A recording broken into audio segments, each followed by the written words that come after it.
Check, check. About 5 minutes out if everybody wants to take a seat over in the theater space.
If everybody like to fill in the seats all the way to the front, just make more room for everyone. Thank you.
Welcome, everyone, to the press conference for the 250 Eastern region of the Monster Energy Supercross Championship, which, of course, is a greater part of the SuperMotocross World Championship.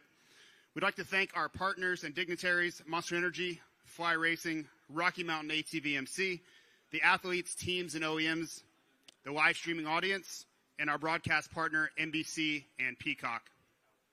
I'd quickly like to recap the 450 class. We've had multiple lead changes throughout the first 4 rounds of the series, with 2023 Monster Energy Supercross champion Chase Sexton coming in with the red plate. And, of course, the 250 West has given us great action as well, as breakout star Julian Beaumer has the red plate. Hayden Deegan continues to chase his 3rd SuperMotocross World Championship. And last weekend, Jordan Smith won the first event ever for the Triumph brand. Now, if we could bring up the 250 East athletes first. We will start with Austin Faulkner, Chance Hymas, Pierce Brown, Max Anstey, Levi Kitchen, and Cameron McAdoo, and we'll give them a second to get seated.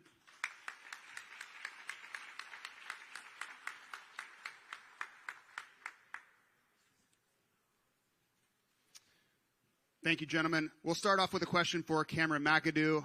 Rumors this week of an injury leading into the first opening round. Can you confirm or deny or expand on those? I can confirm it. Unfortunately, last week I had something happen completely out of my personal control and resulted in a crash, and I did end up fully tearing my ACL. With that being said, I'm super grateful to be here with you guys, and God willing, my leg will be strong enough to do this tomorrow. I felt that the team has worked way too hard.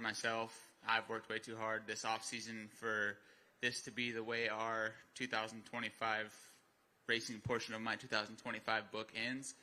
And, I feel that I owe it to myself and I owe it to the team to give it everything we have. And as of right now, the goal is to obviously get it through Supercross.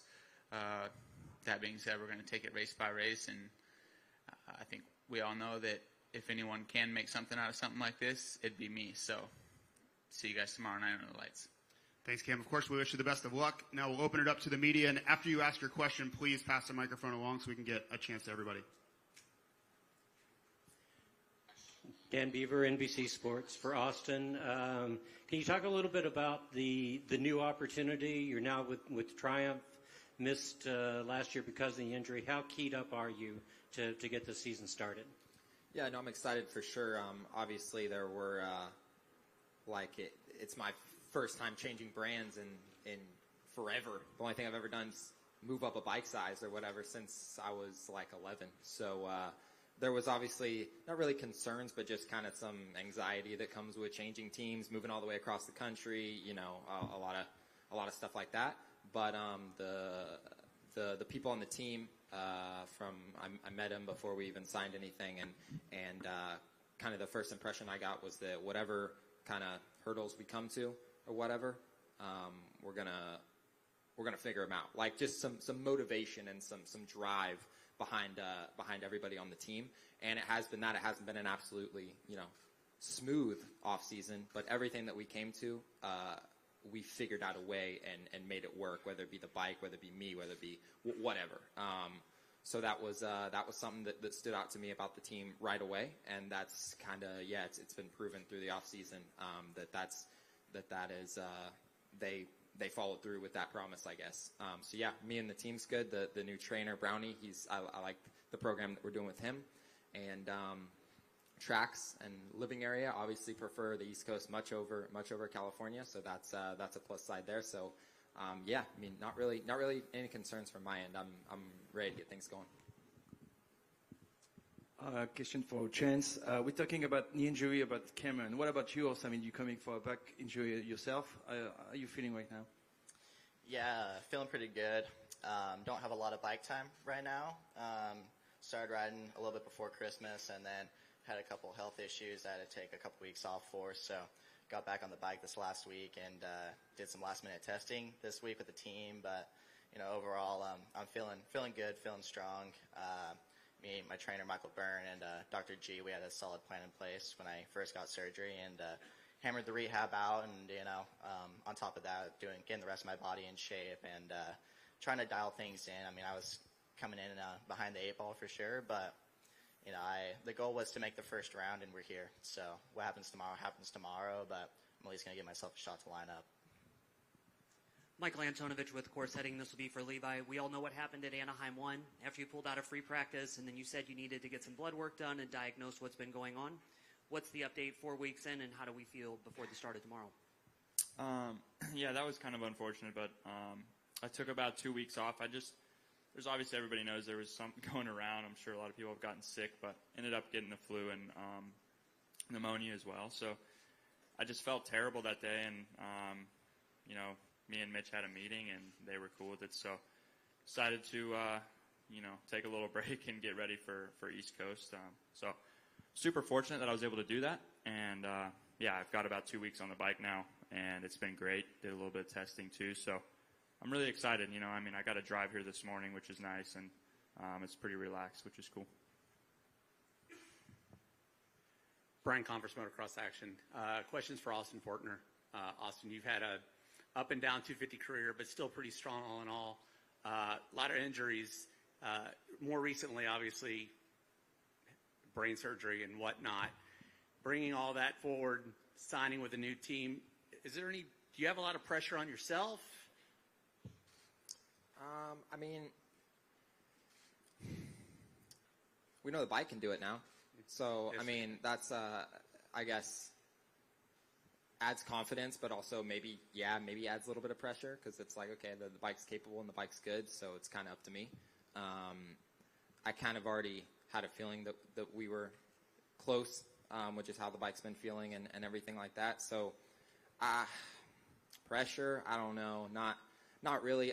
The pressure kind of, or the, I don't know, I guess mindset maybe of pressure, I feel like has changed a little bit now that, you know, I'm about to be a dad in a month or so. That's it kind of changes like my outlook on things a little bit. So not 100%. I mean, when the gate drops, it's still, you know, those doesn't matter if, you know, that it's on. So, but my mindset's kind of shifted a little bit in that way. So pressure, yeah, there's always pressure. Pressure to win, not necessarily, but just pressure to, I mean, just be there all season. I want to be there all season and give myself the best shot and the best.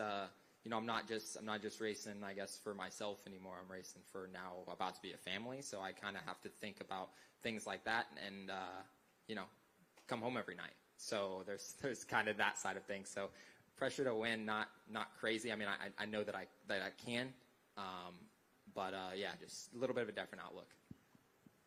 Jeff Beaver, Whiskey Throttle Media. This is for Pierce Brown. Can you take us through the move and the whole off-season kind of training regimen and what it's been like for you training with so many guys at the Star facility? Yeah, overall the move is smooth. I mean, everything happened pretty quick after Vegas. Just flew straight to Tallahassee and then got my house all sorted in. So that was nice. And yeah, like I said, I mean, I've put in pretty much the whole off-season of riding. So we're more than ready. Yeah, the team's great, bike's great. So all that's good. Yeah, I'm just excited to get the thing or get some gate drops now and see where we stack up. Was it a big push being around all those guys training every day up in your level? Yeah, that was probably like the biggest change for me, I'd say. I mean, I went from riding with one guy, like I've had one teammate my whole career till now. Now I have pretty close to 10 guys I'm riding with every day. So it's like a full race day, and like the tracks break down. It gets pretty realistic every day, and that I think sets us up for just being like the most prepared we possibly can be for race day. So yeah, that's been fun. It's been cool. I mean, there's days where you're the fastest. Some days you're the nail, you know, and that's been fun to kind of like navigate through and just like find like composure and stuff like that. But no, it's been good. Mitch Kendra here with Racer X. We'll go to Max Anstey. We saw you in December. I think that was the first time we saw you for the SMX Media Days. What have you been up to since then, on and off the bike? How are we feeling? Just give us an update, I guess, you know, a couple months removed now from last time we really saw you. Yeah, same as what Pierce said. just been doing what I'm told on the Swanee program. It's definitely been different for me having an off season like this. You know, I've been around a while. Obviously, started many different championships all over the world, and primarily trained alone. So yeah, to be able to train with such a great group of guys, you know, champions, you know, Cooper Webb, Eli was there for a bit in December, Justin Cooper, and then of course all the 250 guys. It's been cool. It's been interesting, and yeah, just been putting in my laps, doing my work, and yeah, you know, off season's the off season. We all feel good coming in, but I guess we'll see where we all are tomorrow night, and we'll go to work. Just as a follow to that, you jumped into the Pro Motocross Championship last year to get more familiar with the team, get that communication going. Have you seen that really blossom? Do you think that's going to help you in these East Coast Supercross races because you got that head start? Yeah, 100%. I think, I mean, I was also looking long term, as in I want to be good for outdoors as well, and SMX this year. And for me, the whole idea of that was I hadn't raced outdoors on a 250 since 2010. I mean, okay, I raced GPs in MX2, but it was a long time, and I knew that the transition to the team, and also, you know, I'm not silly. I've been around Jordan Smith and guys that have been on this team perform all year out, and this is my opportunity. You know, I had 2 years. I was lucky enough that the team that I was on allowed me to do that and get a head start. So it was kind of a few months on the bike, able to race and, you know, just learn, figure things out. I'm thinking that'll help me more for coming into outdoors. But as far as Supercross goes, yeah, it's nice. I know all the guys now. I'm pretty relaxed with everything, but we've had a long off season to figure all that out too. But yeah, outdoors, we don't ride, I haven't ridden a day of outdoors since Motocross Nations. So I'm glad that I was able to do those races for preparation for the big picture, which is the whole of this SMX series. Question for Levi Kitchen. Coming into A1, obviously you were prepared. When did that sickness hit you, and what did your training look like after you got through the sickness? Were you able to get back to the point you were before A1, or was it a long build-up? And talk about that.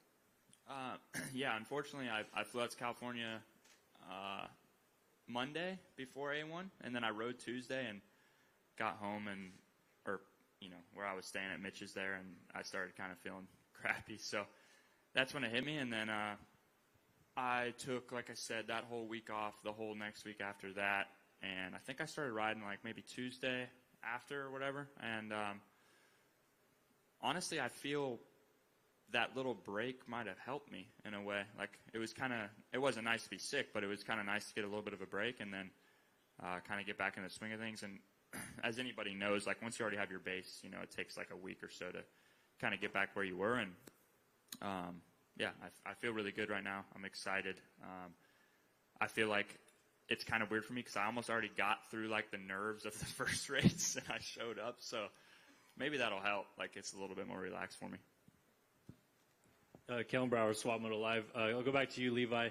I know that for you've grown up on the West Coast, so maybe you kind of were already familiar with the dirt out there, but now training on the East Coast and coming to race East Coast, is it kind of nice that you don't have to do much changing to the bike or anything like that coming into this weekend?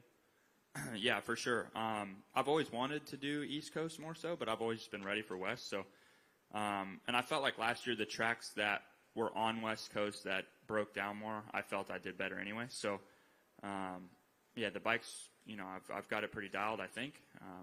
As everybody knows, it's kind of hard to tell until you race it. So, but overall, I'm just excited to ride some rutted up stuff, and I look forward to that. Take our last question here. Scott Yarjo, Moto Now. Chance, we saw you take a huge leap last summer outdoors. We know you're not coming in 100%, but do you expect to take, by the time you're ready, that similar leap in Supercross? Yeah, absolutely. I'm in this scenario right now where I need to race myself into shape, go about it the best way possible, try not to take more risks than I need to. At the end of the day, the team and I discussed both our goals is a motocross championship right now, so where I'm coming in, and the team originally wasn't really planning on me racing this weekend.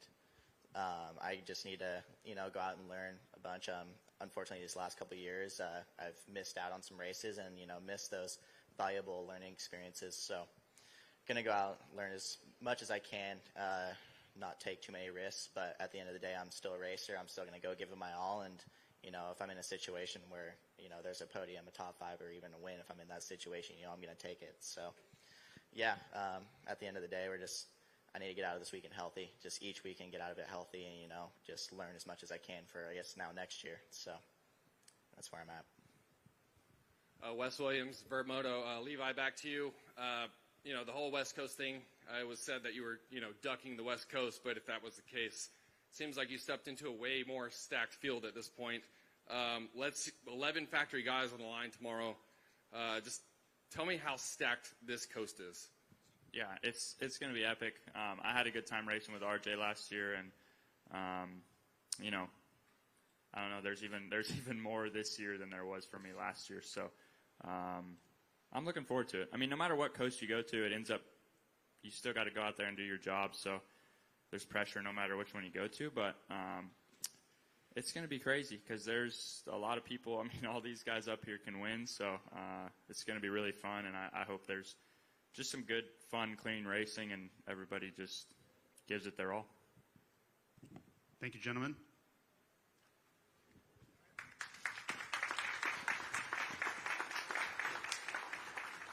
As a reminder of how to watch, all races are streamed live on Peacock, NBC, USA Network, NBC Sports Audio Channel, which I believe is Channel 85, Spanish language broadcast on Telemundo Deportes, Facebook, YouTube, and X channels domestically.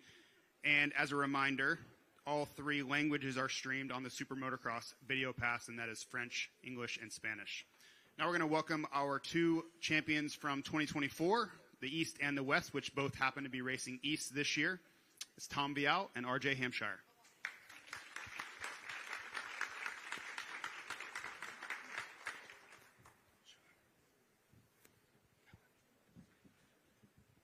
Start the questions off for RJ Hampshire. It's been an eventful offseason, I think you could say. Can you just give us an idea of kind of where you come in as far as readiness? And I'm sure your goal is a championship, but overall thoughts, because it seems like you've had, as I said, an eventful offseason. Yeah, and it's not just kind of the injuries and stuff. Like, man, just a lot happened. But, man, I'm confident where I'm at now. Last couple weeks have been really well. I've gone really well. If I had to race A1, it wouldn't have been good for myself. I wasn't in a good spot. So mentally, physically, I feel good. I feel good on the bike. I can pretty much do everything I want to do. Just accepted the fact that I'm going to have some pain in my wrist a few weeks ago. Like that, it's not going to go away. But I'm okay with that. Like, look, we're all dealing with something. I mean, you've seen the guys up here. Like, my injury is public. Theirs probably isn't. So we're all dealing with something. We just got to get racing on the weekend. Open it up to the media. Kellen Brower, Swap Moto Live for Tom. You're obviously coming in as a defending champ, but I feel like there's not a lot of fanfare around you with that. How has your offseason been, and like, do you feel more prepared this year even than last year to come in and win this title again? Yeah, actually, I had a I had a great off season. Everything went well. I went to Supercross of Paris. That race was pretty good, and I actually got sick. Like, I think a lot of people, like, this month of January, I got sick for like a week, but overall my off season was good. I think I'm, of course, better than last year. I think I'm keep on improving every winter. It's only my third Supercross season, so I feel great on the bike, and pretty excited to be racing again. Scott Yarjo, Moto Now. RJ, we know obviously the goal was for you to defend the West Coast title. How close were you to racing at A1, and how difficult was the decision not to? If you would have seen me ride those 2 weeks leading up to A1, like, there was no chance. Like, I was literally doubling around the Supercross track just trying to get back on the bike. Like, yeah, of course you wanted to, but realistically, I think that was 9 weeks after my surgery, and like, my surgery wasn't just a small one. Like, they literally had to take the screw out, put a plate back in, and pretty much restart my recovery process that I just did in June. So yeah, I mean, of course the plan was to race West, but we kind of knew it wasn't going to be a realistic kind of situation to be in. I myself just focused on get as healthy as I can, as fast as I can. But overall, I mean, East Coast was kind of the plan. Stefan Legrand, LeBigUSA.com. And question for Tom. Tom, you said it's third year in Supercross. I mean, did you change something in your program from the previous years? Not really. So I still have the same program as last year. I'm training with Peter Park and actually Chase Sexton on the bike, so and off the bike. So we do a lot together, and I didn't change a lot compared to my last off season. Pretty much the same, and I feel actually pretty good physically this year. And yeah, I'm ready to go. It didn't change much compared to last year. Michael Antonovich with Course Heading. This is for RJ. As a champion, as a guy that won a very decisive title last year with up and down results in the West Coast, and you see the guys that you're racing against in the next few weeks, like we know the East Coast is stacked, but if you look at the guys, everyone has a tendency to have some crashes, some up and down races. What will it take for you guys to get a title through this? Like, what does it take to put the pieces together? I mean, mentally, I feel like Tom and I are the only ones that have been able to put it together. Like, and I think we both can deliver whenever, you know, that time comes. I mean, overall, yeah, there's a lot of great guys. And last year was a test for myself to, you know, put myself in that position and to be able to pull through and win a championship. That mentality, that switch that you can have is huge, and you don't know if you can do it until that, you know, position comes. Man, there's a lot of great guys though. Like every weekend is going to be, you know, a grind. Yeah, it's just going to be focused on yourself, and yeah, you know, my goal is to win a championship. So put myself in the best position each weekend to get to that goal. Dan Beaver, NBC Sports. Kind of the same question for Tom. Can you elaborate or talk about what it's going to be like to race head-to-head champions? And all of the guys up here just a moment ago are also stacked. Talk about the depth of the field, please. Yeah, it's going to be pretty interesting, and I'm actually pretty excited about the weekend to see how it's going to be. But, you know, we race pretty much all year in outdoor and SMX with all the guys together. So it's not a big, let's say, a big difference. I think once you move to 450, you're going to have to race all the good guys at the same time. So it's nice that there's a lot of guys who can actually win the race. So we're going to see the first race of the year for everyone and see a little bit who is going to be good. And of course, it's the first race, so I think a lot of guys are going to get better. And I actually like a lot the track here 2023. That was my first time here in Tampa, and I really like it, the track with that sand section, and it's pretty fun, I think. So I'm pretty excited for tomorrow. Jeff Beaver, Whiskey Throttle Media. This question's for RJ. RJ, with moving over to the East Coast to race this season, does it actually play to your benefit with the travel schedules being shorter instead of having to go from Florida to the West Coast to race those rounds? Does that help you with your recovery and getting ready for the racing and just kind of be prepared? Yeah, I mean, for the most part, all of us now are pretty much based on the East Coast, so it doesn't really change too much. And whenever we do race those West Coast rounds, like we usually spend a month out there. And I believe the last 3 years I raced the West Coast, so I mean I got comfortable doing that. Of course, it's nice sleeping in your own bed and being able to come, you know, race. And this is my hometown. Like I was born and raised, you know, 20, 25 minutes from here. So. Of course, like that's cool, and same with Daytona. Like those are just two kind of historic, you know, races that are awesome to have in Florida, and you know, a lot of friends and family will be here. Kind of gives you a little bit more comfort than say me racing out in Seattle like last year, where it was Levi's hometown. Like, dude, everybody was there cheering for Levi. Like no one cared what I did. So just like little things like that. Like yeah, it definitely helps on the weekend. Mitch Kendra with Racer X. We'll stick with RJ here. You're brutally honest, and I think fans can appreciate that. We know you're pretty gritty throughout your career. Was there a chance, like, knowing that they were going to go to the 450 for Pro Motocross, was there a chance you were going to skip Supercross, or was it just like you're going to go RJ, you're going to give it your all even if you're not 100%, just to get one last final 250 Supercross season in? No, I mean, I'm paid to race my dirt bike, so if I can go racing, I will race Supercross, and that's, I mean, there was never anything like that. Like, yeah, of course I wanted to spend some time on the 450 during the off season. That didn't happen, but it immediately switched. Like, at the time I had a number one place on my bike, and we all agreed, like, look, we're fully invested in this 250 championship right now. Like, okay, yeah, this guy, like I'm a racer. Of course, I want to race a 450, but it's not what I'm paid to do right now. So we did everything we could to be the best we can on the 250. Yeah, we could have spent a lot more time on it during the off season, but as soon as I got out to California and right around that A1 time, they gave me kind of all the new settings and where they were, and it translated well. Like once I got back to the East Coast, we didn't really have to change much. And man, our bike's good. It's really good. Like you've seen kind of Juju on the West Coast, like he's riding awesome. So gives us confidence coming into start our series. Question for both of you. You guys are going to face the West Coast riders 3 times with the East-West showdowns. What have been your takeaways from the West Coast so far? I mean, Juju looks really good. Like I was impressed with him. Even Cole Davies, like same, is pretty impressive. Deegan's probably gonna get better as the year goes on. But again, it's like, man, if you look at our coast, like we're still racing, awesome guys, and that can win any weekend, and that just kind of adds to it. But if you get the start and you ride your race, like it really doesn't change who you're racing. Yeah, I think we're gonna have one more East-West showdown, so I think it's pretty fun. I think the start is really important in those races. We only race for 15 minutes, so the start I think is the key for those races, and I'm pretty excited to do it one more time than we did last year. Billy Rainford from Direct Motocross. I guess for both of you guys, we've seen some really big obstacles, including quads, which we haven't seen a whole lot of. Even Cooper Webb admitted that he was kind of afraid at some of the rhythms and things. Are you guys, especially Tom, you've got maybe of everybody not as much Supercross experience, but are you okay with what you've seen from the tracks out west? Are you looking forward to some big obstacles here in the east? Yeah, they were actually. I was in San Diego. That quad was actually pretty big, especially on the 250.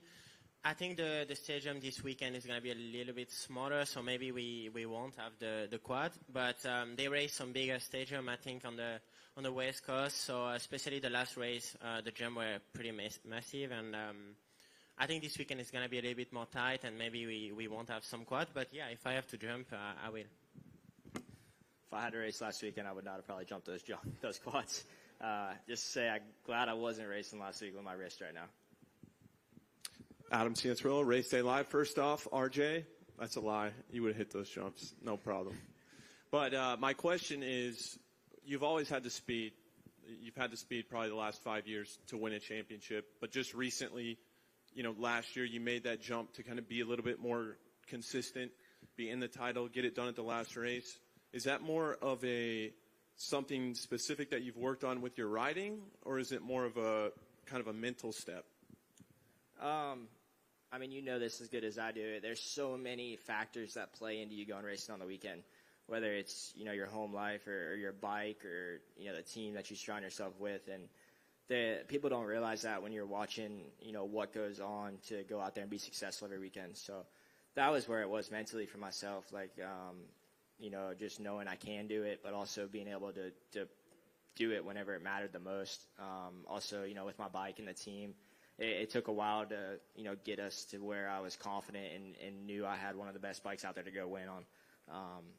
But yeah, it's a massive puzzle that has to align all year long to be a champion, and that's what I was missing. And last year we finally put those pieces together. Thank you, gentlemen. Good luck tomorrow night. So as we push forward towards the SuperMotocross World Championship playoffs at Anaheim 1, we announced the dates and locations for those. We will kick it off again at Concord at ZMAX Dragway on September 6th, followed by St. Louis, Missouri at the Dome at America Center on September 13th.